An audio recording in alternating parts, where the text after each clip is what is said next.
ಎಲ್ಲರಿಗೂ नमस्कार। कैसे हैं? बहुत समय से इंतजार कर रहे हैं। ಹೇಗಿದ್ದೀರಿ ಎಲ್ಲರೂ? ಬಹಳ ಹೊತ್ತಿಂದ ನೀವೆಲ್ಲ ಕಾಯ್ತಿದ್ದೀರಿ ಅಂತ ನಂಗೆ ಗೊತ್ತು। श्री सिद्धरमैया जी, श्री रणदीप सिंह सुरजेवाला जी, श्री बी के हरिप्रसाद जी, श्री डी सुधाकर जी, श्री जयचंद्र जी, श्री अजनेय जी, श्री सलीम अहमद जी, श्री गोपाल कृष्णा जी, श्री गोविंदप्पा जी, श्री रघुमूर्ति जी, श्री वेंकटेश जी, श्री केसी वीरेंद्र जी, श्रीमती पूर्णिमा जी, श्री एम की ताजपीर जी, मंच पर उपस्थित सभी नेतागण, सभी कांग्रेस के पदाधिकारीगण, मेरी प्यारी बहनें, मेरे प्यारे भाई, आप सबका इस सभा में बहुत बहुत स्वागत। ವೇದಿಕೆ ಮೇಲೆ ಉಪಸ್ಥಿತರಿರುವಂತಹ ಎಲ್ಲ ನಾಯಕ ನಾಯಕಿಯರಿಗೆ, ಎಲ್ಲದಕ್ಕಿಂತ ಮುಖ್ಯವಾಗಿ ನನ್ನೆಲ್ಲ ಅಣ್ಣ ತಮ್ಮ ಅಕ್ಕ ತಂಗಿಯರಿಗೆ ಈ ಒಂದು ಕಾರ್ಯಕ್ರಮಕ್ಕೆ ಸ್ವಾಗತ। आप सब दूर दूर से इतनी गर्मी में मेरी बातों को सुनने आए हैं। आज मुझे बहुत गर्व है कि मैं उसी मैदान पे खड़ी हूं जिस मैदान से दशकों पहले मेरी दादी श्रीमती इंदिरा गांधी जी ने आपसे बातचीत की थी। ನೀವೆಲ್ಲ ದೂರ ದೂರದಿಂದ ಈ ಬಿಸಿಲಲ್ಲಿ ಬಂದು ಇಲ್ಲಿ ಕಾಯ್ತಿದ್ದೀರಾ। ನನಗೊಂದು ಹೆಮ್ಮೆಯ ವಿಷಯ ಅಂದ್ರೆ ಹಲವಾರು ದಶಕಗಳಿಂದ ಹಿಂದೆ ನನ್ನ ಅಜ್ಜಿಯಾದ ಶ್ರೀಮತಿ ಇಂದಿರಾ ಗಾಂಧಿ ಅವರು ಇದೇ ವೇದಿಕೆ ಮೇಲೆ ನಿಂತ್ಕೊಂಡು ನಿಮ್ಮನ್ನೆಲ್ಲ ಉದ್ದೇಶಿಸಿ ಮಾತನಾಡಿದ್ರು। आप सब मेरे भाई मेरी बहन है, सब हर रोज परिश्रम करते हैं। कोई खेती में काम करता है, खेती को उपजाऊ बनाता है, कोई घर पे बच्चों की परवरिश करता है, बच्चों को बड़ा करके शिक्षित करके उनका भविष्य बनाने का काम करती हैं। कोई ऑफिस में काम करता है, कोई श्रमिक है, कोई मजदूरी करता है। सब अपने अपने जीवन में दिन रात परिश्रम करने वाले हैं। ನೀವೆಲ್ಲ ಕಷ್ಟ ಜೀವಿಗಳು। ಕೆಲವರು ಹೊಲದಲ್ಲಿ ಕೆಲಸ ಮಾಡಿದ್ರೆ, ಮಕ್ಕಳನ್ನ ಸಾಕ್ತಿದ್ದೀರಿ, ಮಕ್ಕಳನ್ನ ದೊಡ್ಡವ್ರು ಮಾಡಿ ಅವ್ರಿಗೆ ಒಂದು ಒಳ್ಳೆ ಭವಿಷ್ಯವನ್ನ ರೂಪಿಸ್ಕೊಡ್ತಿದ್ದೀರಿ, ಆಫೀಸಲ್ಲಿ ಕೆಲಸ ಮಾಡ್ತೀರಿ, ಮನೆಯಲ್ಲಿ ಕೆಲಸ ಮಾಡ್ತೀರಿ, ನಿಮ್ಮೆಲ್ಲರ ಕಷ್ಟ ಅರ್ಥ ಆಗತ್ತೆ। हो गया? जब आप ये काम करते हैं, घर पे काम करते हैं, अपने बच्चों को बड़ा करते हैं, बच्चों को शिक्षित बनाते हैं, खेती का काम करते हैं, मजदूरी का काम करते हैं, मेरे पुलिस के भाई बहन खड़े हैं, आप अपना काम करते हैं, कोई सरकारी अधिकारी है वो दस्तावेज बनाने का काम करता है, तो आप सोचते हैं कि आप अपना भविष्य बना रहे हैं, अपने बच्चों को मजबूत कर रहे हैं, अपनी खेती को उपजाऊ बना रहे हैं, और ये सही है। लेकिन इसके साथ साथ आप इससे भी एक बहुत बड़ा काम करते हैं, आप इस देश को मजबूत बनाते हैं। ಇಲ್ಲಿ ಎಲ್ಲ ಮನೆಗಳಲ್ಲಿ ಹೊಲಗಳಲ್ಲಿ ಏನ್ ಕೆಲಸ ಮಾಡ್ತೀರಿ, ಮಕ್ಕಳಿಗೆ ಒಂದು ಒಳ್ಳೆ ವಿದ್ಯಾಭ್ಯಾಸ ಕೊಡ್ತೀರಿ, ಅವರ ಭವಿಷ್ಯ ಉಜ್ವಲವಾಗಿರ್ಲಿ ಅಂತ ಕೊಡ್ತೀರಿ। ಇಲ್ಲಿ ಪೊಲೀಸ್ ಅವರಿದ್ದೀರಿ, ಹಲವಾರು ಸರ್ಕಾರಿ ಕೆಲಸದಲ್ಲಿರೋರಿದ್ದೀರಿ, ಪ್ರತಿಯೊಬ್ರು ನಮ್ಮ ನಮ್ಮ ಭವಿಷ್ಯವನ್ನ ರೂಪಿಸ್ಕೋತಾ ಇದ್ದೀವಿ। ಅದೆಲ್ಲದಕ್ಕಿಂತ ಮುಖ್ಯವಾಗಿ ನೀವು ಮತ್ತೊಂದು ಕೆಲಸ ಮಾಡ್ತೀರಾ, ಅದು ನಮ್ಮ ದೇಶವನ್ನ ಬಲಪಡಿಸುವಂತಹ ಕೆಲಸ ನೀವುಗಳು ಪ್ರತಿಯೊಬ್ಬರು ಇಲ್ಲಿ ಮಾಡ್ತಿದ್ದೀರಿ। आप अपने बच्चों को शिक्षित करते हैं, मेहनत से उनको पढ़ाते हैं, तो आप हमारे देश की नई पीढ़ी के भविष्य को मजबूत बनाते हैं। ಮಕ್ಕಳಿಗೆ ಯಾವಾಗ ನೀವು ಒಳ್ಳೆಯ ವಿದ್ಯೆ ಬುದ್ಧಿ ಕೊಡ್ತೀರಿ, ನಮ್ಮ ದೇಶದ ಭವಿಷ್ಯವನ್ನ, ಮುಂದಿನ ಪೀಳಿಗೆಯನ್ನ, ಒಂದು ಉತ್ತಮ ಭವಿಷ್ಯವನ್ನ ದೇಶಕ್ಕೆ ತಯಾರು ಮಾಡಿಸಿರೋದು ನೀವು। आप मजदूरी करके इमारतें बनाते हैं, तो आप देश का निर्माण करते हैं। ನೀವು ಶ್ರಮಪಟ್ಟು ಕಟ್ಟುತ್ತಿರುವ ದೇಶ ಇದು, ನಿಮ್ಮ ಶ್ರಮ, ನಿಮ್ಮ ಕಷ್ಟ, ನಿಮ್ಮ ಬೆವರಿಂದ ಕಟ್ಟಿರುವಂತಹ ದೇಶ ಇದು। आप खेती में काम करके खेती करते हैं, तो आप देश के पेट भरते हैं, आप लोगों को खाना दिलवाते हैं। ಹೊಲದಲ್ಲಿ ಕೆಲಸ ಮಾಡಿ ಬೆಳೆ ಬೆಳಿತೀರಾ, ದೇಶದ ಪ್ರತಿಯೊಬ್ಬರಿಗೂ ಅನ್ನದಾತರಾಗಿರುವಂತವರು ನೀವು. आपका जीवन संघर्ष का जीवन है, लेकिन आपका जीवन इस देश के निर्माण को करने का जीवन है और इस देश को आगे बढ़ाने का भी जीवन है. ನಿಮ್ಮೆಲ್ಲರ ಜೀವನ ಒಂದು ಸಂಘರ್ಷವಾದದ್ದು. ಅದರ ಜೊತೆಗೆ ಈ ದೇಶದ ನಿರ್ಮಾಣಕ್ಕಾಗಿ ನಿಮ್ಮೆಲ್ಲರ ಕೊಡುಗೆ ಅನ್ನೋದು ಬಹಳ ದೊಡ್ಡದು. और क्योंकि हमारी तरह आप इस देश को प्यार करते हैं, इस देश के लिए आप अपने जीवन को सुबह से शाम तक जो आप काम करते हैं वो इस देश के लिए आप करते हैं. इसीलिए मैं आज अपने देश के बारे में आप सबसे बात करने के लिए यहाँ आई हूँ. ನೀವಿಲ್ಲಿ ಕಷ್ಟ ಪಡ್ತಿರೋದು ಈ ದೇಶದ ಮೇಲಿರುವಂತಹ ಪ್ರೀತಿಯಿಂದ, ದೇಶಭಕ್ತಿಯಿಂದ. ನೀವು ದೇಶವನ್ನ ಕಟ್ಟಿರುವಂತಹ ಶ್ರಮ ಏನಿದೆ ಅದಕ್ಕೆ ಈ ವೇದಿಕೆ ಮೂಲಕ ಈ ದೇಶದ ಬಗ್ಗೆ ಈಗ ನಾನು ಮಾತಾಡ್ತೀನಿ. क्योंकि ये देश आपका है, ये देश हमारा है और हमें इस देश की चिंता है. ಈ ದೇಶ ನಿಮ್ದು, ಈ ದೇಶ ನಮ್ಮೆಲ್ಲರದು. ನಮ್ಮೆಲ್ಲರಿಗೂ ದೇಶದ ಬಗ್ಗೆ ಚಿಂತೆ ಇದೆ, ದೇಶದ ಭವಿಷ್ಯದ ಬಗ್ಗೆ ಚಿಂತೆ ಇದೆ.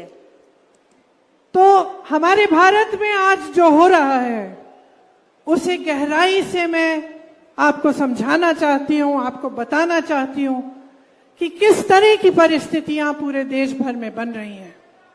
ಇವತ್ತು ಈ ದೇಶದಲ್ಲಿ ದೇಶಾದ್ಯಂತಹ ಎಂತಹ ಒಂದು ಪರಿಸ್ಥಿತಿ ಸೃಷ್ಟಿಯಾಗಿದೆ, ನಮ್ಮ ದೇಶದಲ್ಲಿ ಏನೇನ್ ಅನ್ಯಾಯಗಳು ನಡೀತಿದೆ ಅದರ ಬಗ್ಗೆ ನಾನೀಗ ಮಾತಾಡಬೇಕು ಅನ್ಕೊಂಡಿದ್ದೀನಿ. आज देश में दो अलग सच्चाइयां हैं. एक सच्चाई जिसका सामना आप कर रहे हैं, दिन रात मेहनत करने की, महंगाई बढ़ रही है, बेरोजगारी बढ़ रही है, एक ये सच्चाई है. ಈ ದೇಶದಲ್ಲಿ ಇವತ್ತು ಎರಡು ಸತ್ಯಗಳಿದೆ. ಒಂದು ಸತ್ಯ, ಪ್ರತಿನಿತ್ಯ ನೀವೆಲ್ಲರೂ ಏನು ಈ ಬೆಲೆ ಏರಿಕೆಯಿಂದ, ನಿರುದ್ಯೋಗದಿಂದ ಯಾವ ರೀತಿ ನೀವೆಲ್ಲ ಕಷ್ಟಪಡ್ತಿದ್ದೀರಾ ಅದು ಒಂದನೇ ಸತ್ಯ. और एक दूसरी सच्चाई जो आप टीवी पे देखते हैं, जहां आपको देश के मान सम्मान की बातें दिखाई जाती हैं, जहां आपको हमारे प्रधानमंत्री जी दिखते हैं जो अपनी पूरी शोहरत और शान के साथ आपको कहते हैं कि ये देश तेजी से आगे बढ़ रहा है. ಮತ್ತೊಂದು ಸತ್ಯ, ನೀವೆಲ್ಲ ಮಾಧ್ಯಮದಲ್ಲಿ ಏನ್ ನೋಡ್ತಿದ್ದೀರಾ ಅದು. ದೇಶದ ಬಗ್ಗೆ, ದೇಶದ ವೈಭೋಗದ ಬಗ್ಗೆ ಮಾತಾಡ್ತಾರೆ ಪ್ರಧಾನ ಮಂತ್ರಿಗಳು, ಅದು ಬರೀ ಮಾಧ್ಯಮದ ಸತ್ಯ ಮಾತ್ರ. आज हमारे देश में सबसे ज्यादा बेरोजगारी है 45 सालों से. ಇವತ್ತು ನಮ್ಮ ದೇಶದಲ್ಲಿ 45 ವರ್ಷದಲ್ಲಿ ಇಲ್ಲದಂತಹ ನಿರುದ್ಯೋಗ, ಅಷ್ಟು 45 ವರ್ಷದವರೆಗೆ, ಕಳೆದ 45 ವರ್ಷದಲ್ಲಿ ಈ ವರ್ಷನೇ ಈ ಮಟ್ಟಕ್ಕೆ ನಮ್ಮ ದೇಶದಲ್ಲಿ ನಿರುದ್ಯೋಗ ಇರೋದು. हमारे 70 करोड़ भाई बहन आज बेरोजगार हैं. 70 ಕೋಟಿ ನಮ್ಮ ಅಣ್ಣ ತಮ್ಮ ಅಕ್ಕ ತಂಗಿಯರು ಇವತ್ತು ನಮ್ಮ ದೇಶದಲ್ಲಿ ನಿರುದ್ಯೋಗಿಗಳಾಗಿದ್ದಾರೆ. केंद्र में 30 लाख पद खाली पड़े हैं. ಕೇಂದ್ರ ಸರ್ಕಾರದಲ್ಲಿ 30 ಲಕ್ಷ ಸರ್ಕಾರಿ ಕೆಲಸಗಳು ಖಾಲಿ ಬಿದ್ದಿವೆ. आपसे बहुत बड़े बड़े वादे किए गए कि 2 करोड़ नौकरियां बनेंगी, सबको रोजगार मिलेगा, खेती से कमाई दुगनी होगी, लेकिन वो वादे पूरे नहीं हुए. ದೊಡ್ಡ ದೊಡ್ಡ ಮಾತುಗಳನ್ನ ಆಡಿದ್ರು ನರೇಂದ್ರ ಮೋದಿ ಅವರು. ವರ್ಷಕ್ಕೆ 2 ಕೋಟಿ ಕೆಲಸ ಕೊಡ್ತೀವಿ, ಎಲ್ಲರಿಗೂ ಕೆಲಸ ಸಿಗತ್ತೆ, ರೈತರ ಆದಾಯ ದುಪ್ಪಟ್ಟಾಗತ್ತೆ ಅಂತ ಹೇಳಿದ್ರು. ಈ ಹಿಂದೆ ನರೇಂದ್ರ ಮೋದಿಗೆ ಯಾವ್ದಾದ್ರು ಆಗಿದ್ಯಾ? मेरी बहनें यहाँ बैठी हैं, आप जानती हैं कि महंगाई कितनी बढ़ गई है. आप जानती हैं कि जब आपको दुकान जाना पड़ता है कुछ खरीदने के लिए तो कितनी मुश्किल होती है. जब त्योहार आता है, कुछ नया खरीदना है, घर में लिपाई पुताई करनी है, तो कितनी मुश्किल से, कितनी मेहनत से आप उसको पैसों को कमा पा रही हैं और खर्चा करना कितना मुश्किल हो गया है आपके लिए. ಇಲ್ಲೆಲ್ಲ ಮಹಿಳೆಯರು ಕೂತಿದ್ದೀರಿ, ನನ್ನ ಅಕ್ಕ ತಂಗಿಯರು, ನೀವ್ ಯೋಚನೆ ಮಾಡಿ, ಈ ಬೆಲೆ ಏರಿಕೆಯಿಂದ ನಿಮ್ಗೆ ಸಂಸಾರ ನಡ್ಸಕ್ ಆಗ್ತಿದ್ಯಾ? ಒಂದು ಹಬ್ಬ ಹರಿದಿನ ಅನ್ನೋದಿಲ್ದೆ ಒಂದು ಸಿಹಿ ಮಾಡೋದಕ್ಕೆ ಅಥವಾ ಏನೋ ಒಂದು ಹೊಸದ್ ಖರೀದಿ ಮಾಡೋದಕ್ಕೂ ಇವತ್ತು ನಮ್ಮ ಜನರು ಕಷ್ಟ ಪಡ್ತಾ ಇದ್ದಾರೆ. पेट्रोल 100 पार हो गया है, डीजल 90 पार, सोना 73,000 रुपए पार, चांदी 90,000 रुपए पार, गैस के सिलेंडर के दाम आसमान छू रहे हैं. जहां जहां देखिए हर चीज का दाम बढ़ रहा है, कुछ सस्ता नहीं हुआ। ಪೆಟ್ರೋಲ್ ರೇಟ್ 100 ರೂಪಾಯಿ ಮೇಲಾಗಿದೆ, ಡೀಸೆಲ್ 90 ರೂಪಾಯಿ ಮೇಲಾಗಿದೆ, ಗ್ಯಾಸ್ ಸಿಲಿಂಡರ್ ಎಲ್ಲ ನಾವು ಹೇಳ್ಬೇಕಾಗಿಲ್ಲ ಯಾವ ಮಟ್ಟಕ್ಕೆ ಹೋಗಿದೆ ಅಂತ. ಚಿನ್ನ, ಬೆಳ್ಳಿ, ಪ್ರತಿ ಒಂದು ವಸ್ತುವಿನ ಬೆಲೆ ಇವತ್ತು ಆಕಾಶ ಮುಟ್ತಾ ಇದೆ. आपका जीवन, आपके संघर्ष बढ़ रहे हैं, तरक्की नहीं हो रही है, मुश्किलें ज्यादा हो रही हैं। ನೀವೆಷ್ಟೇ ಕಷ್ಟ ಪಡ್ತಾ ಇದ್ರು ಕಷ್ಟಗಳ ಮೇಲೆ ಕಷ್ಟ ಬರ್ತಾನೆ ಇದೆ. ನಿಮ್ಮ ಸಂಘರ್ಷ ಮಾತ್ರ ಹಾಗೆ ಇದೆ, ಕಷ್ಟಗಳು ಮಾತ್ರ ಜಾಸ್ತಿ ಆಗ್ತಾನೆ ಇದೆ. मेरे किसान भाइयों के लिए मुश्किल बढ़ रही है, एमएसपी नहीं मिलता, जीएसटी हर सामान पर है, महंगाई की वजह से आप कमा नहीं पाते हैं। ರೈತರು ಎದುರಿಸ್ತಿರುವಂತಹ ಕಷ್ಟ, ಮೊದಲನೇ ಕಷ್ಟ ಕನಿಷ್ಠ ಬೆಂಬಲ ದರ ನಿಮ್ಮ ಬೆಳೆಗಳಿಗೆ ಸಿಗದೆ ಇರೋದು. ನಂತರ ಜಿಎಸ್ಟಿ ಆಗ್ಬೋದು, ಪ್ರತಿ ಒಂದು ವಿಷಯದಲ್ಲೂ ರೈತರು ಬಹಳಷ್ಟು ಕಷ್ಟ ಪಡ್ತಾ ಇದ್ದಾರೆ. और इसके अलावा देश में एक अजीब सा सिलसिला शुरू हुआ है कि जो प्रधानमंत्री जी हैं और उनकी केंद्र की सरकार है, वो देश की सारी संपत्ति कुछ गिने चुने लोगों को दे रही है। ಇಲ್ಲೊಂದು ವಿಚಿತ್ರವಾದ ಕೆಲಸ ನಡೀತಿದೆ. ಈ ಕೇಂದ್ರ ಸರ್ಕಾರದಲ್ಲಿ ಪ್ರಧಾನ ಮಂತ್ರಿಗಳು ಏನ್ ಮಾಡ್ತಿದ್ದಾರೆ, ದೇಶದ ಎಲ್ಲ ಆಸ್ತಿನೂ ಅವರ ಸ್ನೇಹಿತರು ಯಾರು ಬಂಡವಾಳಶಾಹಿಗಳಾಗ್ತಿದ್ದಾರೆ ಅವ್ರಿಗೆ ಮಾರ್ತಾ ಇದ್ದಾರೆ. मेरे किसान भाइयों के कर्ज माफ नहीं करेंगे, लेकिन बड़े बड़े उद्योगपतियों के 16 लाख करोड़ रुपयों का कर्ज माफ कर लेंगे। ನಮ್ಮ ರೈತರ ಸಾಲ ಮನ್ನಾ ಮಾಡೋದಕ್ಕೆ ಆಗೋದಿಲ್ಲ ಇವ್ರಿಗೆ. ಅದೇ ಈ ಬಂಡವಾಳಶಾಹಿಗಳು ಅವರ ಸ್ನೇಹಿತರಿದಾರಲ್ಲ ಅಂತವ್ರಿಗೆ 16 ಲಕ್ಷ ಕೋಟಿ ಸಾಲನ ಮನ್ನಾ ಮಾಡಿದ್ದಾರೆ. इस देश का लोहा, कोयला, बिजली, सड़कें, हवाई अड्डे, बंदरगाह, हाईवे, हमारे बड़े बड़े पीएसयू की सब्सिडरीज सब अपने दोस्तों को सौंप दी है। ನಮ್ಮ ದೇಶದ ಆಸ್ತಿ ಆದಂತಹ ಕಬ್ಬಣ ಆಗ್ಬೋದು, ಇದ್ದಲಾಗ್ಬೋದು, ನಮ್ಮ ಏನು ನಮ್ಮ ಏರ್ ಕ್ರಾಫ್ಟ್ ಏನಿತ್ತು, ಏರ್ ಇಂಡಿಯಾ ಆಗ್ಬೋದು, ಪ್ರತಿ ಒಂದನ್ನು ಮಾರ್ತಾ ಇದ್ದಾರೆ. ನಮ್ಮ ದೇಶದ ಆಸ್ತಿಯನ್ನ PSUಗಳೇನಿದ್ವು ಪ್ರತಿ ಒಂದನ್ನು ಅವರ ಸ್ನೇಹಿತರಾದ ಬಂಡವಾಳಶಾಹಿಗಳಿಗೆ ಮಾರ್ತಾ ಇದ್ದಾರೆ. देश का किसान कर्ज में डूब रहा है, बेटी की शादी करनी होती है कर्ज लेना पड़ता है, कुछ खरीदना पड़ता है खेती के लिए कर्ज लेना पड़ता है, कर्ज में डूब रहा है, मुश्किलों से घिरा हुआ है, लेकिन उसका कर्ज माफ नहीं होता। सिर्फ बड़े बड़े उद्योगपतियों के लिए सब कुछ हो रहा है सरकार में। ರೈತರು ಸಾಲದಲ್ಲೇ ಮುಳುಗ್ತಾ ಇದ್ದಾರೆ. ಮಗಳು ಮದ್ವೆ ಮಾಡ್ಬೇಕು ಅಂದ್ರು ಸಾಲ ತಗೋಬೇಕು, ಹೊಲದಕ್ಕೆ ಏನೋ ಒಂದು ಬೆಳೆ ಬೆಳಿಬೇಕು ಅಂದ್ರು, ಹೊಲಕ್ಕೆ ಯಾವ್ದೋ ಒಂದು ಟ್ರ್ಯಾಕ್ಟರ್ ತಗೋಬೇಕು, ಏನೋ ಒಂದು ತಗೊಳ್ಳೋದಕ್ಕೂ ಸಾಲ ಮಾಡಬೇಕು. ಈ ರೀತಿ ನಮ್ಮ ರೈತರು ಸಾಲದಲ್ಲೇ ಮುಳುಗ್ತಿರೋ ಸಮಯದಲ್ಲಿ ಇವತ್ತಿನ ಪ್ರಧಾನಮಂತ್ರಿಗಳು ಏನ್ ಮಾಡ್ತಿದ್ದಾರೆ, ಅವರ ಸ್ನೇಹಿತರು ಬಂಡವಾಳಶಾಹಿಗಳ ಸಾಲ ಮಾತ್ರನೇ ಮನ್ನಾ ಮಾಡ್ತಾ ಇದ್ದಾರೆ. ऊपर से जब जब विपक्ष के नेता आपके लिए आवाज उठाते हैं, आपके लिए आंदोलन करते हैं, तो उनको दबाया जाता है। ನಿಮ್ಮ ಪರವಾಗಿ ಯಾವುದೇ ವಿರೋಧ ಪಕ್ಷದ ನಾಯಕರು ಒಂದು ಧ್ವನಿ ಎತ್ತಿದ ತಕ್ಷಣ ಅವರ ಬಾಯನ್ನ ಮುಚ್ಚೋದಕ್ಕೆ ಹಲವಾರು ರೀತಿ ಪ್ರಯತ್ನಗಳು ಮಾಡ್ತಾರೆ. कांग्रेस पार्टी के बैंक के खाते बंद किए, दो मुख्यमंत्रियों को जेल में डाल दिया, सब तमाम जितने भी विपक्ष के नेता हैं उन पे आरोप लगा लगा कर, उन पे छापा मार कर, उन पे केस लगाकर उनको कमजोर करने की कोशिश की है। ನಮ್ಮ ಕಾಂಗ್ರೆಸ್ ಪಾರ್ಟಿಯ ಬ್ಯಾಂಕ್ ಅಕೌಂಟ್ ನ ಸೀಸ್ ಮಾಡ್ತಾರೆ. ಇಬ್ರು ಮುಖ್ಯಮಂತ್ರಿಗಳು, ವಿರೋಧ ಪಕ್ಷದ ಇಬ್ರು ಮುಖ್ಯಮಂತ್ರಿಗಳನ್ನ ಅರೆಸ್ಟ್ ಮಾಡ್ತಾರೆ. ಎಲ್ಲಾ ವಿರೋಧ ಪಕ್ಷದ ನಾಯಕರುಗಳ ಮೇಲೆ ಕೇಸ್ಗಳು ಹಾಕೋದು, ರೇಡ್ಗಳು ಮಾಡಿಸೋದು, ಈ ರೀತಿ ಮಾಡಿ ನಮ್ಮ ಧ್ವನಿಯನ್ನ, ನಿಮ್ಮ ಪರ ನಾವೆತ್ತುವಂತಹ ಧ್ವನಿಯನ್ನ ನಿಲ್ಸೋದಕ್ಕೆ ಪ್ರಯತ್ನ ಮಾಡ್ತಾ ಇದ್ದಾರೆ. और इस बीच प्रधानमंत्री मोदी जी एक स्कीम लाए, उसका नाम था इलेक्टोरल बॉन्ड्स। उसका मतलब था कि जो भी किसी भी राजनीतिक दल को चंदा देता है उसका नाम गुप्त रहना चाहिए। ಈ ಒಂದು ಸ್ಕೀಮ್ ಬಗ್ಗೆ ಎಲ್ಲ ಓದೇ ಇರ್ತೀರಿ ದಿನಪತ್ರಿಕೆಗಳಲ್ಲಿ, ಎಲೆಕ್ಟೋರಲ್ ಬಾಂಡ್ ಸ್ಕೀಮ್ ಅಂತ. ಅಂದ್ರೆ ಜನ ಪಕ್ಷಗಳಿಗೆ, ರಾಜಕೀಯ ಪಕ್ಷಗಳಿಗೆ ಯಾವ ರೀತಿ ದುಡ್ಡನ್ನ ದಾನ ಮಾಡ್ತಿದ್ರು ಮುಂಚೆ, ಅದಕ್ಕೆ ಒಂದು ಸ್ಕೀಮ್ ತರ್ತಾರೆ. ಆದ್ರೆ ಈ ಸ್ಕೀಮ್ ಪ್ರಕಾರ ಏನು, ಈ ಒಂದು ದಾನ ಮಾಡಿದವರ ಹೆಸರುಗಳು ಮಾತ್ರ ಯಾರಿಗೂ ತಿಳಿಯೋದಿಲ್ಲ, ಸೀಕ್ರೆಟ್ ಆಗಿ ಮೇಂಟೈನ್ ಮಾಡಿದ್ರು. सुप्रीम कोर्ट ने कहा कि यह स्कीम गलत है, इससे भ्रष्टाचार बढ़ेगा और जो सूची है जिसने चंदा दिया है उसका नाम बाहर निकालो। ಅವಾಗ ನಮ್ಮ ದೇಶದ ಸುಪ್ರೀಂ ಕೋರ್ಟ್ ಬಂದು ಹೇಳುತ್ತೆ, ಈ ಒಂದು ಸ್ಕೀಮ್ ಅಲ್ಲಿ ಏನೋ ತಪ್ಪಾಗ್ತಿದೆ, ಈ ರೀತಿ ಮುಚ್ಚಿಡೋ ಹಾಗಿಲ್ಲ, ಯಾರು ಎಷ್ಟು ಯಾವ ಪಕ್ಷಕ್ಕೆ ಕೊಟ್ಟಿದ್ದಾರೆ ಅದನ್ನ ತಂದು ಬಹಿರಂಗಪಡಿಸಿ ಅಂತ ನಮ್ಮ ಸುಪ್ರೀಂ ಕೋರ್ಟ್ ಹೇಳುತ್ತೆ.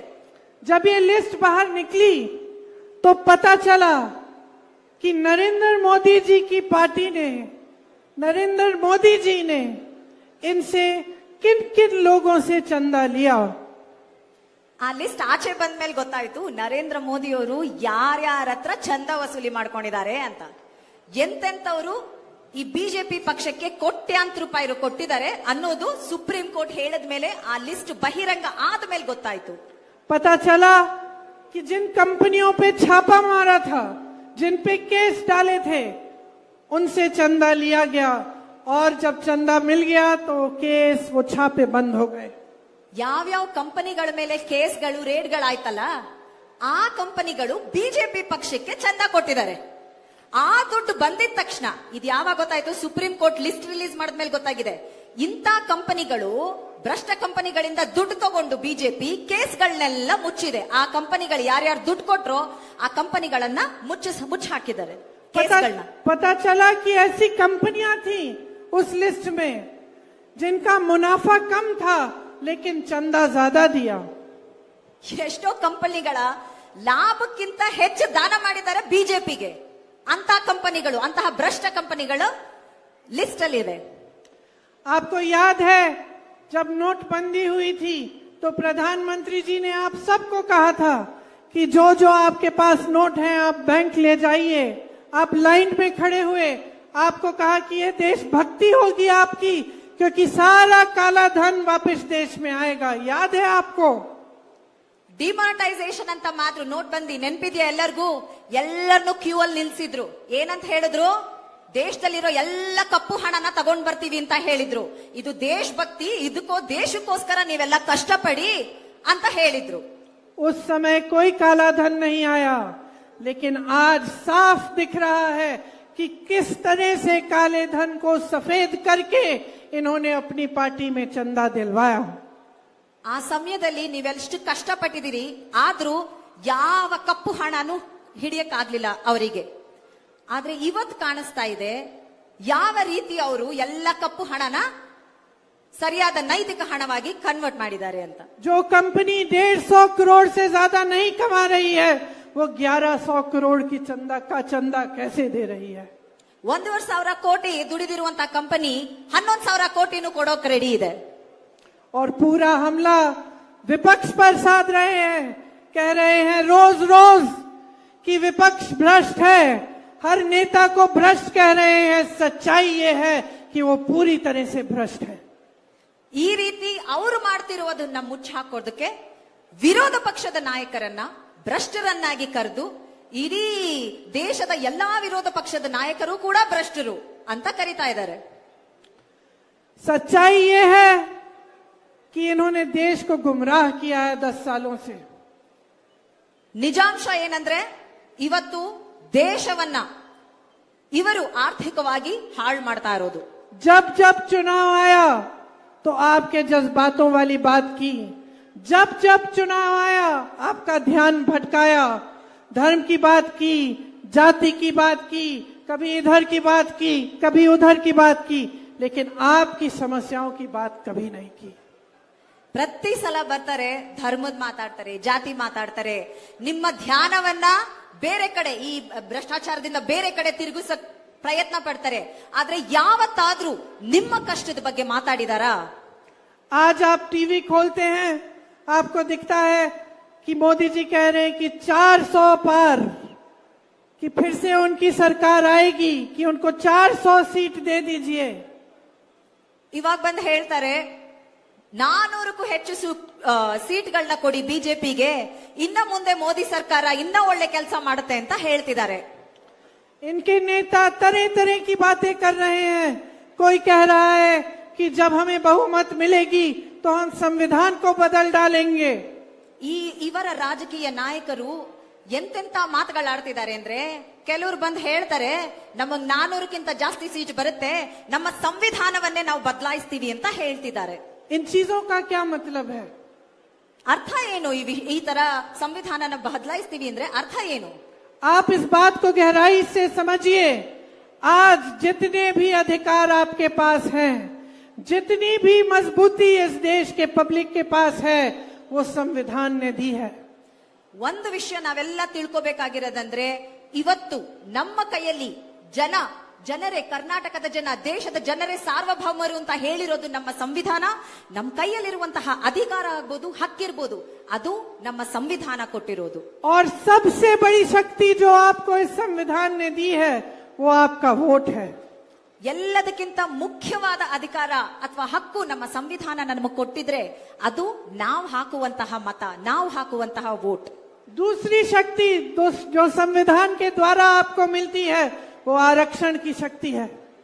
ಮತ್ತೊಂದು ಶಕ್ತಿ ನಮ್ಮ ಸಂವಿಧಾನ ನಮಗೆ ಕೊಟ್ಟಿರೋದು ಅದು ಅಧಿಕಾರ, ಆರಕ್ಷಣೆ ಅಂದ್ರೆ ಅಡ್ಮಿನಿಸ್ಟ್ರೇಷನ್. समानता, स्वतंत्रता आपको संविधान देता है. ನಮ್ಮ ಸಂವಿಧಾನ ನಮಗೆ ಒಂದು ಸ್ವತಂತ್ರವನ್ನ ನೀಡಿದೆ. जब ये लोग संविधान बदलने की बात करते हैं तो इनकी बात बहुत ध्यान से सुनिए, क्योंकि इस बात का सीधा असर आपके जीवन पे होगा. ಇದನ್ನ ನೀವೆಲ್ಲ ಬಹಳ ಮುಖ್ಯವಾಗಿ ಪರಿಗಣಿಸಬೇಕು. ಅವರು ಸಂವಿಧಾನ ಬದಲಾಯಿಸ್ತೀವಿ ಅಂದ್ರೆ ನಾವೀಗ ನಿಮಗೆ ಹೇಳ್ತಿರುವಂತಹ ಪ್ರತಿಯೊಂದು ಹಕ್ಕು, ವೋಟ್ ಆಗ್ಬೋದು, ರಿಸರ್ವೇಶನ್ ಆಗ್ಬೋದು, ಈ ಒಂದು ಸ್ವತಂತ್ರ ಆಗ್ಬೋದು, ಇದರ ಬಗ್ಗೆ ಮಾತಾಡ್ತಿದ್ದಾರೆ ಅವರು. ಸಂವಿಧಾನನ ಬದಲಾಯಿಸ್ತೀವಿ ಅಂದ್ರೆ ಇದನ್ನ ಬದಲಾಯಿಸೋದ್ರ ಬಗ್ಗೆ ಮಾತಾಡ್ತಿದ್ದಾರೆ ಅವರು. आज पूरा देश हैरान है कि इनकी बातें किस स्तर तक गिर चुकी हैं. ಇಡೀ ದೇಶಕ್ಕೂ ಗೊತ್ತಾಗ್ತಾ ಇದೆ ಇವ್ರ ಮಾತಲ್ಲಿ ಯಾವ ರೀತಿಯ ಒಂದು ನಿಜಾಂಶ ಇಲ್ಲ ಅನ್ನೋದು.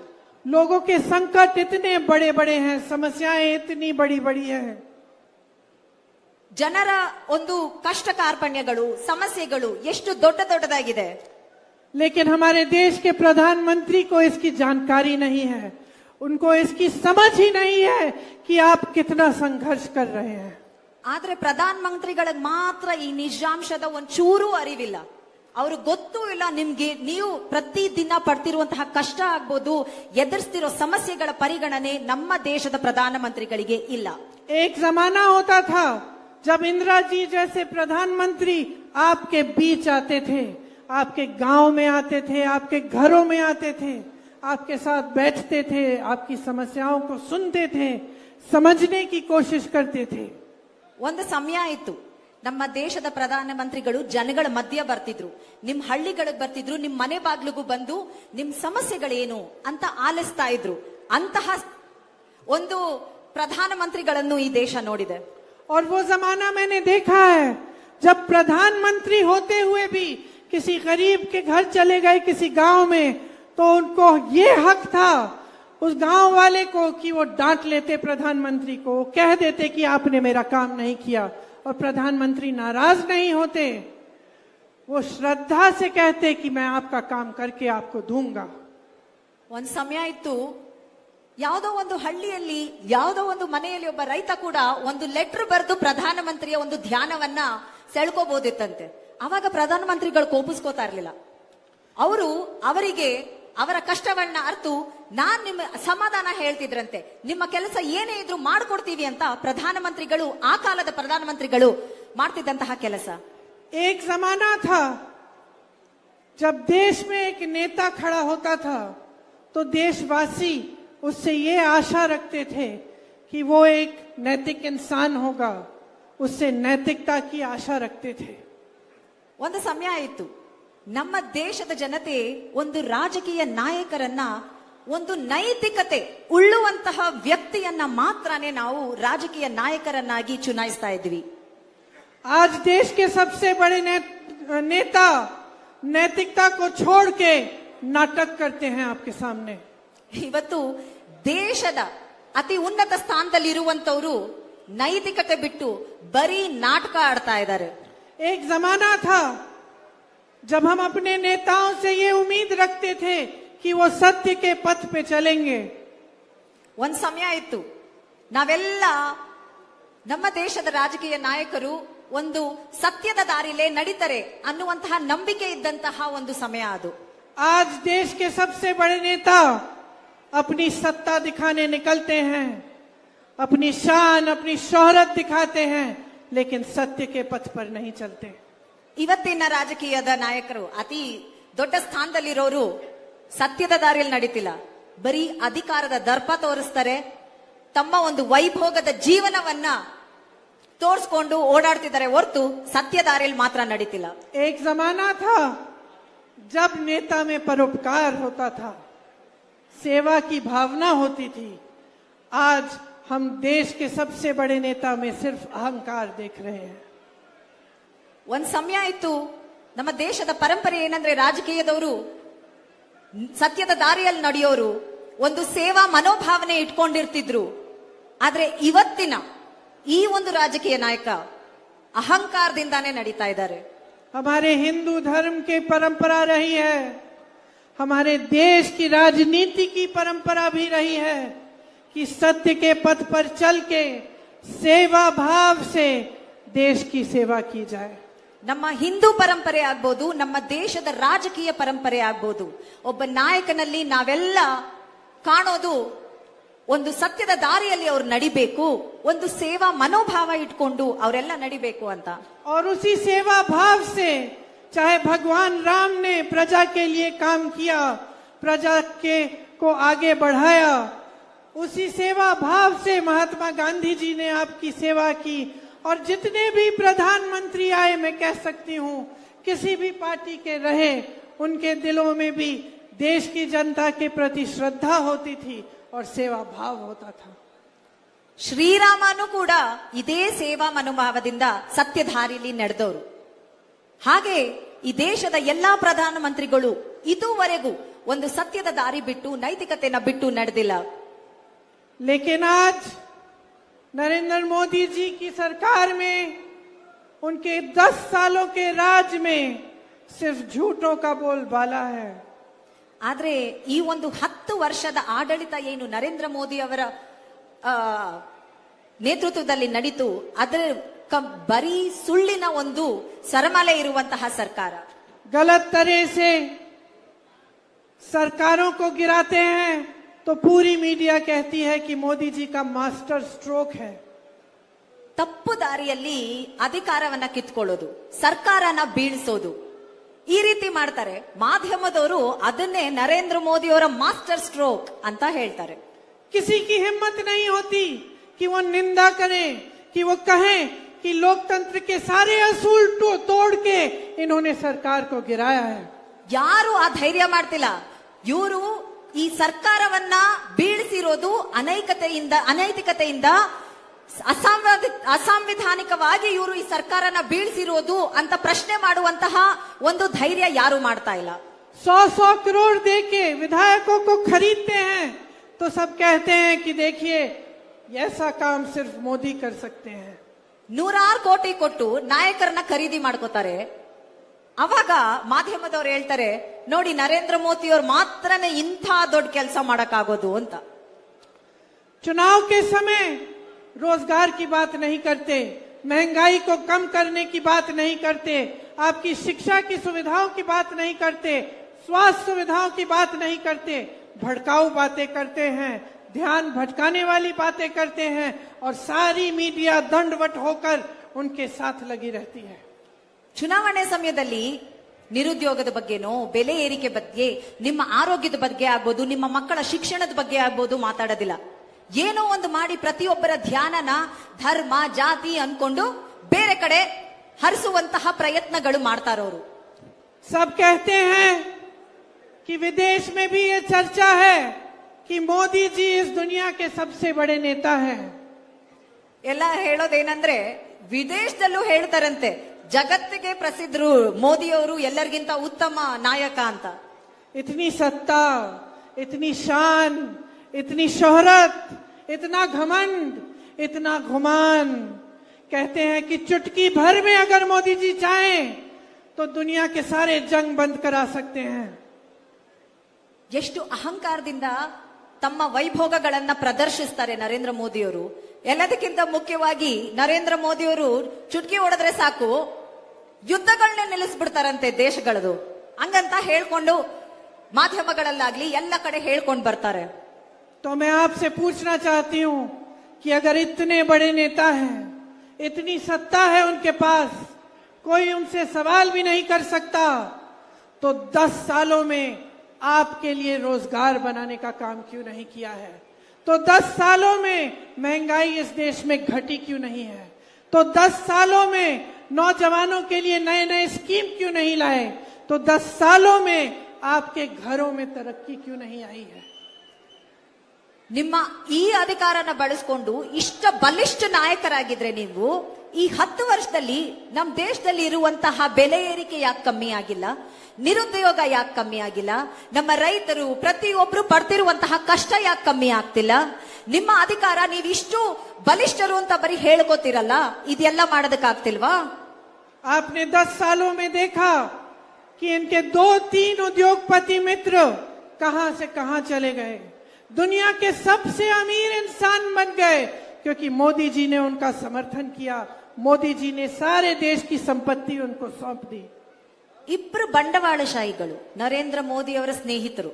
ಅವರು ಮಾತ್ರ ಎಲ್ಲಿಂದ ಅವರ ಆಸ್ತಿ ಮಾತ್ರ ಯಾವ ಮಟ್ಟಕ್ಕೆ ಜಾಸ್ತಿ ಆಗಿದೆ ಅಂದ್ರೆ ಜಗತ್ತಿನ ಅತಿ ಶ್ರೀಮಂತರಲ್ಲಿ ಇವ್ರುಗಳು ನರೇಂದ್ರ ಮೋದಿ ಅವರ ಇಬ್ರು ಸ್ನೇಹಿತರು ಬಂಡವಾಳಶಾಹಿಗಳಾಗಿದ್ದಾರೆ. ಈ 10 ವರ್ಷದಲ್ಲಿ ಏನಾದ್ರೂ ಒಳ್ಳೇದಾಗಿದೆ, ಅಭಿವೃದ್ಧಿ ಆಗಿದ್ರೆ ಆ ಇಬ್ರು ನರೇಂದ್ರ ಮೋದಿ ಅವರ ಬಂಡವಾಳಶಾಹಿ ಸ್ನೇಹಿತರಿಗೆ ಮಾತ್ರ. आपको रोज रोज बताया जाता है कि गर्व होना चाहिए, देश का सम्मान बढ़ रहा है, देश आगे बढ़ रहा है, लेकिन मैं आपसे पूछना चाहती हूं कि आपको क्या मिला है इन 10 सालों में? ದಿನಾ ಹೇಳ್ಕೊಂಡು ಬರ್ತಾ ಇದ್ದಾರೆ ದೇಶದ ಮರ್ಯಾದೆ ಹೆಚ್ಚುತ್ತಾ ಇದೆ, ದೇಶ ಮುಂದುವರಿತಾ ಇದೆ, ಜಗತ್ತಿನಲ್ಲೇ ದೇಶ ಒಂದು ದೊಡ್ಡ ಮಟ್ಟಕ್ಕೆ ಏರ್ತಾ ಇದೆ ಅಂತ. ಒಂದು ಬಹಳ ಸುಲಭವಾದ ಪ್ರಶ್ನೆ ಕೇಳ್ತೀವಿ, ನಿಮ್ ಜೀವನದಲ್ಲಿ ಏನಾದ್ರೂ ಒಳ್ಳೇದಾಗಿದ್ಯಾ ಈ 10 ವರ್ಷದಲ್ಲಿ ಅಂತ ಯೋಚನೆ ಮಾಡಿ. आपके बच्चों को रोजगार मिला है? ನಿಮ್ ಮಕ್ಕಳಿಗೆ ಕೆಲಸ ಸಿಕ್ಕಿದ್ಯಾ? महंगाई कम हुई है? ಬೆಲೆ ಏರಿಕೆ ಕಮ್ಮಿ ಆಗಿದ್ಯಾ? आपके लिए अस्पताल बनाए हैं? ಆಸ್ಪತ್ರೆಗಳು ಏನಾದ್ರೂ ಅವರು ಕಟ್ಟಿಸ್ಕೊಟ್ಟಿದಾರಾ? कोई एम्स IIT जैसे संस्थान बनाए हैं? ಈ ಹಿಂದೆ ನಮ್ಮ ಸರ್ಕಾರ ಕಟ್ಟಿಸಿದಂತಹ ಏಮ್ಸ್ IITಗಳು ಅಂಥದ್ ಯಾವ್ದಾದ್ರೂ ಈ ಸರ್ಕಾರ ಕಟ್ಟಿಸ್ಕೊಟ್ಟಿದ್ಯಾ? क्या काम किया है? ಏನ್ ಕೆಲಸ ಮಾಡಿದಾರೆ ಮತ್ತೆ? और अगर इतना काम किया है जैसे ये लोग कहते हैं, तो 10 सालों के बाद जब आपके सामने खड़े होते हैं और चुनाव में आपका वोट मांगते हैं, तो अपने काम के आधार पर क्यों नहीं मांग रहे हैं? धर्म के आधार पर क्यों मांग रहे हैं? जाति के आधार पर क्यों मांग रहे हैं? आपके जज्बातों के आधार पर क्यों मांग रहे हैं? ನಿಜವಾಗ್ಲೂ ಅವ್ರು ಈ 10 ವರ್ಷದಲ್ಲಿ ಕೆಲಸ ಮಾಡಿದಿದ್ರೆ ಈ ರೀತಿ ರಾಜಕೀಯ ವೇದಿಕೆಗಳಲ್ಲಿ ನಿಂತ್ಕೊಂಡು ನಾವಿಷ್ಟು ಕೆಲಸ ಮಾಡಿದೀವಿ, ಇದರ ಆಧಾರದ ಮೇಲೆ ನಮಗ್ ವೋಟ್ ಹಾಕಿ ಅಂತ ಕೇಳ್ತಿದ್ರು. ಧರ್ಮದ ಆಧಾರದ ಮೇಲೆ ಕೇಳ್ತಿದ್ರಾ? ಜಾತಿ ಆಧಾರದ ಮೇಲೆ ಕೇಳ್ತಿದ್ರ ವೋಟ್ನ? ಇಲ್ಲ, ಅವ್ರು ನಿಜವಾಗ್ಲೂ ಕೆಲಸ ಮಾಡಿದ್ರೆ ಕೆಲಸದ ಆಧಾರದ ಮೇಲೆ ಕೇಳ್ತಿದ್ರು. यहाँ सूखा पड़ा, कर्नाटका की सरकार ने मोदी जी की सरकार से मदद मांगी। सिद्धरामैया जी बैठे हैं, उनसे पूछिए, 1 रुपया मदद नहीं मिला। ಇಲ್ಲಿ ನಮ್ಮ ರಾಜ್ಯಕ್ಕೆ ಬರಬೇಕಾಗಿರುವಂತಹ ಅನುದಾನವನ್ನ ನಮ್ಮ ಮುಖ್ಯಮಂತ್ರಿಗಳಾದ ಸಿದ್ದರಾಮಯ್ಯನವರು ಹಲವಾರು ಬಾರಿ ನಮ್ಮ ದೇಶದ ಪ್ರಧಾನಮಂತ್ರಿಗಳಿಗೆ ಲೆಟರ್ ಬರೆದಿದ್ದಾರೆ, ಕೇಳಿದ್ದಾರೆ. 1 ಪೈಸಾ ಇದುವರೆಗೂ ಬಿಡುಗಡೆ ಮಾಡಿಲ್ಲ. रायचूर में कितने लंबे समय से एम्स की मांग है, कोई सुनवाई नहीं हुई, आज तक उसका नाम भी नहीं आया। ರಾಯಚೂರಲ್ಲಿ ಬಹಳಷ್ಟು ವರ್ಷಗಳಿಂದ ಒಂದು ಏಮ್ಸ್ ಕಟ್ಟಿಸ್ಕೊಡ್ಬೇಕು ಅನ್ನುವಂತಹ ಒಂದು ಬೇಡಿಕೆ ಇದೆ. ಇದುವರೆಗೂ ಅದರ ಬಗ್ಗೆ ಒಂದು ಕೂಡ ಉಸಿರೇ ಎತ್ತುತ್ತಾ ಇಲ್ಲ, ಅವ್ರು ಅದ್ರ ಬಗ್ಗೆ ಮಾತಾಡೋದು ಇಲ್ಲ. कलासा बंडूरी नाला परियोजना से आप सबको पानी का पीने का पानी मिलता, वो अब तक मंजूर ही नहीं हुआ है केंद्र से। ನಿಮ್ಮ ಮನೆಗಳಲ್ಲಿ ಕುಡಿಯುವ ನೀರಿಗಾಗಿ ಮಾಡಿದಂತಹ ಯೋಜನೆಯಿಂದ ಯಾರು ಕೂಡ ಫಲಾನುಭವಿಗಳಿಲ್ಲ, ಯೋಜನೆ ಮಾತ್ರ ಇದೆ. अपर भद्रा परियोजना से चित्रदुर्गा, तुमकुरू, दावंगेड़े और चिकमंगलुरु को पानी देने की योजना थी। आज तक केंद्र सरकार ने उसके लिए पैसा नहीं दिया। ಅಪ್ಪರ್ ಭದ್ರಾ ಯೋಜನೆಯಿಂದ ಚಿತ್ರದುರ್ಗ, ದಾವಣಗೆರೆ, ತುಮಕೂರಿಗೆ ಕುಡಿಯುವ ನೀರನ್ನ ಯೋಜನೆ ಬರಬೇಕಿತ್ತು, ಅದು ಕೂಡ ಇದುವರೆಗೂ ಆಗಿಲ್ಲ. कर्नाटका की टैक्स में हिस्सेदारी को घटाकर 62,000 करोड़ रुपए का नुकसान कराया है इस प्रदेश का। ಕರ್ನಾಟಕದ ಟ್ಯಾಕ್ಸ್ 12,000 ಕೋಟಿ ಹೋಗ್ತಾ ಇದೆ ಸೆಂಟ್ರಲ್ ಗವರ್ಮೆಂಟ್.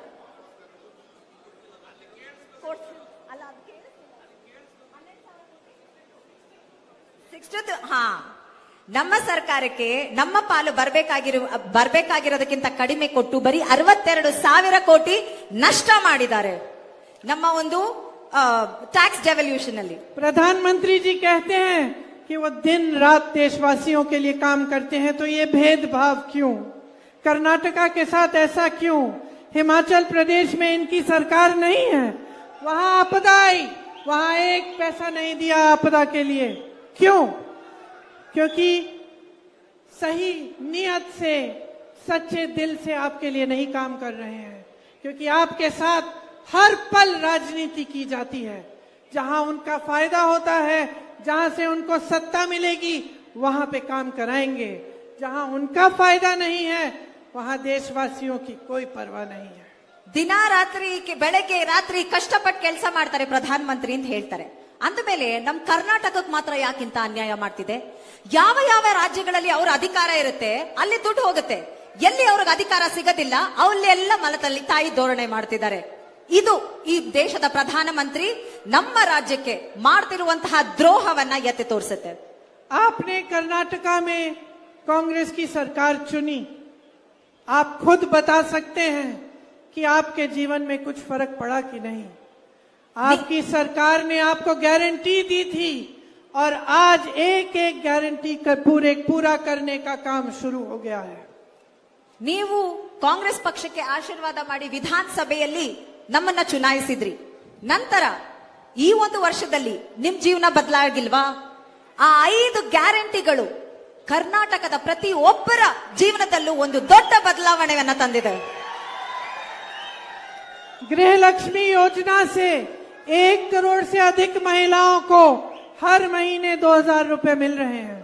ಗೃಹಲಕ್ಷ್ಮಿಯಿಂದ ಕರ್ನಾಟಕದ 1 ಕೋಟಿಗೂ ಹೆಚ್ಚು ಮಹಿಳೆಯರಿಗೆ ತಿಂಗಳಿಗೆ 2,000 ರೂಪಾಯಿ ಹೋಗ್ತಿದೆ. गृह ज्योति योजना की गारंटी थी, आज आपके बिलों से, बिजली की बिलों से 200 यूनिट हर महीने कट रहे हैं. ಗೃಹ ಜ್ಯೋತಿ ಯೋಜನೆಯಿಂದ ನಿಮ್ಗೆಲ್ಲರಿಗೂ ಗೊತ್ತಿರೋ ಹಾಗೆ ಕರೆಂಟು 200 ಯೂನಿಟ್ ವರೆಗೂ ಪ್ರತಿಯೊಂದು ಮನೆಗೂ ಫ್ರೀ ಆಗಿ ಹೋಗ್ತಿದೆ. अन्न भाग्य से 4 करोड़ से अधिक लोगों को राशन मिल रहा है. ಅನ್ನಭಾಗ್ಯ ಯೋಜನೆಯಿಂದ 4 ಕೋಟಿಗೂ ಹೆಚ್ಚು ಜನ ಇವತ್ತು ರೇಷನ್ ತಗೋತಾ ಇದ್ದಾರೆ. मेरी बहनें मुफ्त में बस यात्रा कर रही हो कि नहीं? कर रही हो? अच्छा लग रहा है? सुविधा हो रही है? क्योंकि आपने सही सरकार चुनी. युवा निधि में 1.5 लाख युवाओं को वजीफा और 10 लाख और जल्द ही 10 लाख को भी वजीफा मिलेगा. और ये केवल शुरुआत है. कांग्रेस पार्टी ने पूरे देश भर के लिए एक न्याय पत्र बनाया है. ನನ್ನೆಲ್ಲ ಅಕ್ಕ ತಂಗಿಯರು ಖುಷಿಯಾಗಿದ್ದೀರಾ ಇಲ್ವಾ? ಶಕ್ತಿ ಯೋಜನೆಯಲ್ಲಿ ಬಸ್ಗಳಲ್ಲಿ ಫ್ರೀ ಆಗಿ ಓಡಾಡ್ತಿದ್ದೀರಾ ಇಲ್ವಾ? ಯುವ ನಿಧಿಯಲ್ಲಿ 10 ಲಕ್ಷಕ್ಕೂ ಹೆಚ್ಚು ಯುವ ಜನತೆಗೆ ಇವತ್ತು ಭರ್ತಿ ಸಿಗ್ತಾ ಇದೆ. 3,000 ರೂಪಾಯಿ ಏನು ಗ್ರಾಜುಯೇಟ್ಸ್ಗೆ ಕೊಡ್ತಾ ಇದೀವಿ, 1,500 ರೂಪಾಯಿ ಡಿಪ್ಲೊಮಾದವ್ರಿಗೆ ಕೊಡ್ತಾ ಇದೀವಿ. ಪ್ರತಿ ಆ ಒಂದು ಫಲಾನುಭವಿಗಳಿಗೆ ಸಿಗ್ತಾ ಇದೆ. इस देश के हर गरीब परिवार में जो सबसे ज्यादा उम्र की महिला है, उसे 1 लाख रुपए सालाना हमारी सरकार देगी. ಇವತ್ತು ಕೇಂದ್ರ ಸರ್ಕಾರದಲ್ಲಿ ನಮ್ಮ ಒಂದು ಪಕ್ಷ ಆಡಳಿತಕ್ಕೆ ಬಂದ್ರೆ ಬಿಪಿಎಲ್ ಕಾರ್ಡ್ ಇಡುವಂತಹ ಬಡತನ ರೇಖೆಗಿಂತ ಕೆಳಗಿರುವಂತಹ ಕುಟುಂಬಗಳಲ್ಲಿ ಮಹಿಳೆಯರಿಗೆ ಅಂದ್ರೆ ಯಜಮಾನಿಯರಿಗೆ ವರ್ಷಕ್ಕೆ 1 ಲಕ್ಷ ರೂಪಾಯಿಯನ್ನ ಕೊಡಬೇಕು ಅನ್ಕೊಂಡಿದ್ದೀವಿ. केंद्र की नई भर्तियों में आधे पद महिलाओं के लिए आरक्षित होंगे. ಕೇಂದ್ರ ಸರ್ಕಾರದ ಸರ್ಕಾರಿ ಉದ್ಯೋಗಗಳಿದೆಯಲ್ಲ ಅದರಲ್ಲಿ 50% ಅಷ್ಟು ರಿಸರ್ವೇಶನ್ ಹೆಣ್ಮಕ್ಳಿಗೆ ಅಂತ ಇಟ್ಟಿರ್ತೀವಿ. आशा, आंगनवाड़ी और रसोईया महिलाओं के लिए मानदेय में केंद्र का योगदान 2 गुना होगा. ಆಶಾ ಕಾರ್ಯಕರ್ತೆಯರು, ಅಂಗನವಾಡಿ ಟೀಚರ್ಗಳು, ಕಾರ್ಯಕರ್ತೆಯರು ಮತ್ತೆ ಬಿಸಿ ಊಟದ ಕಾರ್ಯಕರ್ತೆಯರು ಎಲ್ಲರಿಗೂ ಅವರ ಒಂದು ವೇತನ ದುಪ್ಪಟ್ಟಾಗತ್ತೆ. 25 लाख तक स्वास्थ्य की सारी सुविधाएं आपके लिए मुफ्त होंगी. ಪ್ರತಿ ಕುಟುಂಬಕ್ಕೂ 25 ಲಕ್ಷದಷ್ಟು ಹೆಲ್ತ್ ಇನ್ಶೂರೆನ್ಸ್ ಅಂದ್ರೆ ಆರೋಗ್ಯ ವಿಮೆ ಸಿಗತ್ತೆ. 30 लाख सरकारी पद आज खाली हैं.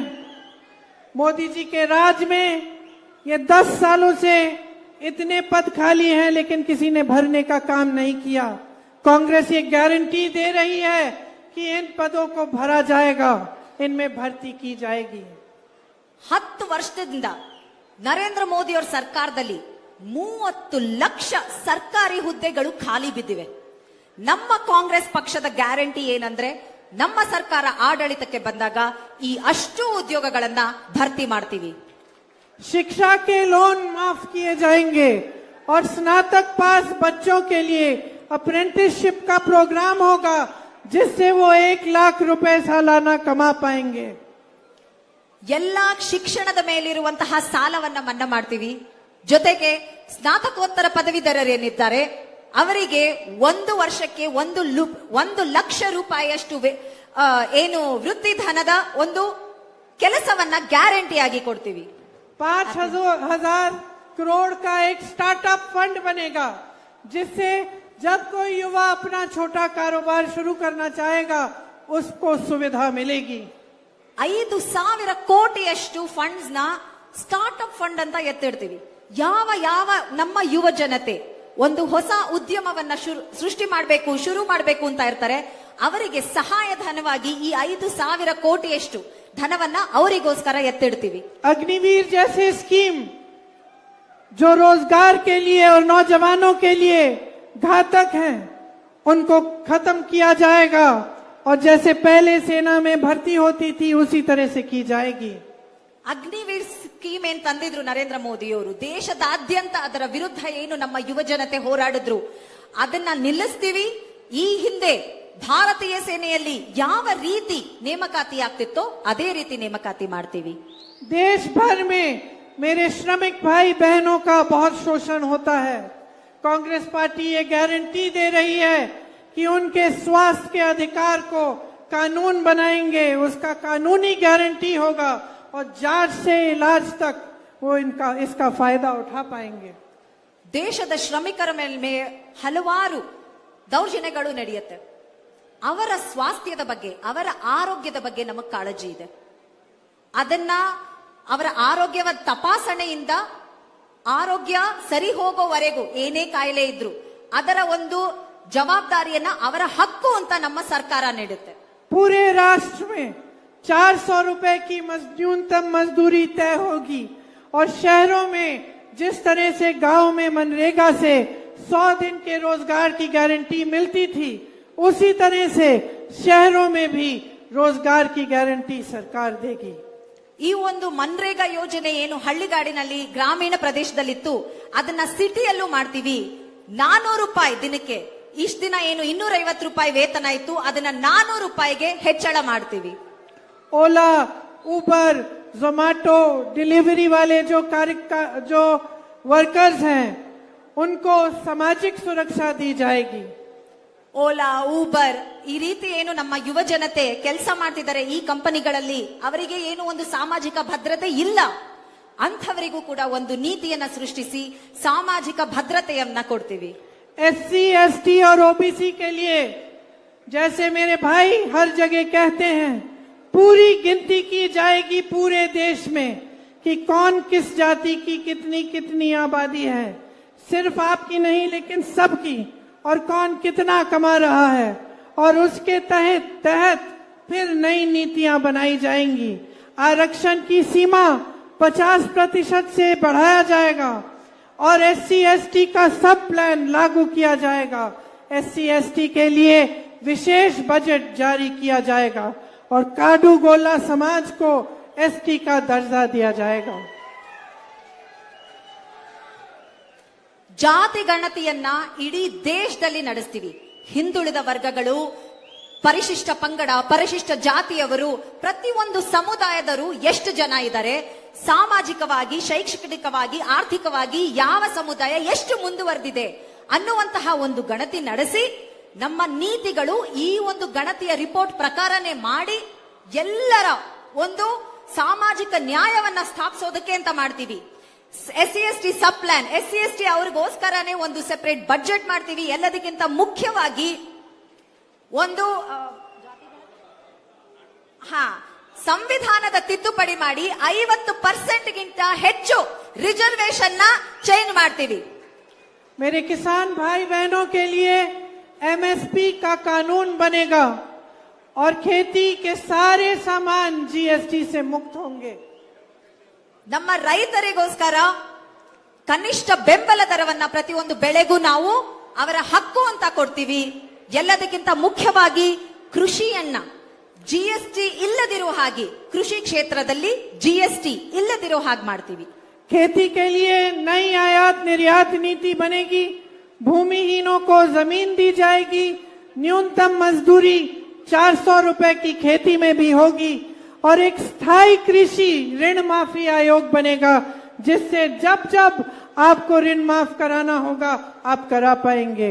फसल का नुकसान, उसका जो भुगतान है आज आपको नहीं मिलता. आपको 30 दिन के अंदर अंदर जब आपके फसल का नुकसान होगा तो 30 दिन के अंदर अंदर पूरा भुगतान किया जाएगा. ಕೃಷಿಗಾಗಿ ಹೊಸ ನೀತಿ ಮಾಡ್ತೀವಿ. ಇದರಲ್ಲಿ ಭೂಮಿ ಇಲ್ದಿರೋರಿಗೆ ಭೂಮಿ ಹಂಚಿಕೆ ಆಗ್ಬೋದು, ಸಾಲ ಮನ್ನಾ ಮಾಡೋದಕ್ಕೆ ಅಂತ ಒಂದು ಸಮಿತಿಯನ್ನ ರಚನೆ ಮಾಡೋದಾಗ್ಬೋದು. ಎಲ್ಲದಕ್ಕಿಂತ ಮುಖ್ಯವಾಗಿ ಕೃಷಿ, ನಮ್ಮ ಬೆಳೆಯ ಹಾನಿ ಆದಾಗ ಅದಕ್ಕೆ ಸಿಗಬೇಕಾಗಿರುವಂತಹ ವಿಮೆಯನ್ನ 30 ದಿವಸದ ಒಳಗೆ ರೈತರ ಬ್ಯಾಂಕ್ ಅಕೌಂಟಿಗೆ ಡೈರೆಕ್ಟ್ ಆಗಿ ಹೋಗೋ ಹಾಗೆ ಮಾಡ್ತೀವಿ. देखिए, आज जो देश में हो रहा है वो सही नहीं है. सही इसलिए नहीं है क्योंकि देश की जो आबादी है, ज्यादातर जो देश का गरीब है, किसान है, मजदूर है, अधिकारी है, देश के मिडिल क्लास है, जो दिन रात काम करके अपने आप को आगे बढ़ाने की कोशिश कर रहे हैं, उन्हें नकारा जा रहा है और कुछ गिने चुने लोगों को खूब आगे बढ़ाया जा रहा है. पूरे देश की संपत्ति दी जा रही है. आपके लिए काम होना चाहिए. यही राजनीति का असूल होना चाहिए. और जिस तरह के नेता आजकल आपके सामने इधर उधर की बातें करके आपके वोट ले रहे हैं, ये बहुत गलत हो रहा है आपके साथ. ಈ ಹಿಂದೆ ಒಂದು ವಿಷಯ ಹೇಳದ್ ಮತ್ತೆ, ಕಾಡುಗೊಲ್ಲ ಸಮುದಾಯವನ್ನು STಗೆ ಸೇರಿಸ್ತೀವಿ ಅಂತ ನಮ್ಮ ಮೇಡಮ್ ಪ್ರಿಯಾಂಕಾ ಗಾಂಧಿ ಅವರು ಹೇಳಿದ್ದಾರೆ.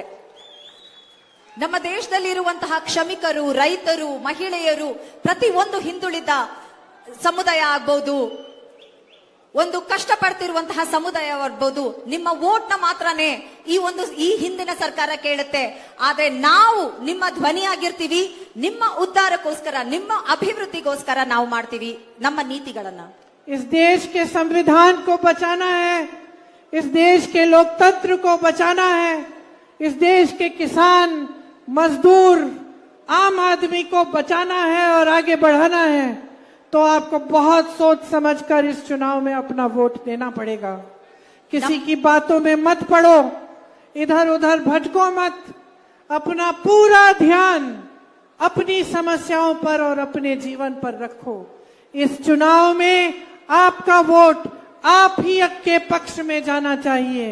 आपके भविष्य को मजबूत बनाने के पक्ष में, आपके देश को मजबूत बनाने के पक्ष में और आपके बच्चों को अपने पैरों पे खड़े होने के पक्ष में जाना चाहिए. ನಮ್ಮ ಸಂವಿಧಾನದ ಸಂರಕ್ಷಣೆ ಆಗೋದಾಗ್ಬೋದು, ನಮ್ಮ ಪ್ರಜಾಪ್ರಭುತ್ವದ ಸಂರಕ್ಷಣೆ ಆಗ್ಬೋದು, ನಮ್ಮ ರೈತರು, ನಮ್ಮ ಹಿಂದುಳಿದ ವರ್ಗಗಳು ಪ್ರತಿಯೊಬ್ಬರದ ಸಂರಕ್ಷಣೆ ಆಗ್ಬೋದು. ಅದು ಆಗೋದೇ ನಿಮ್ಮ ಒಂದು ವೋಟಿಂದ.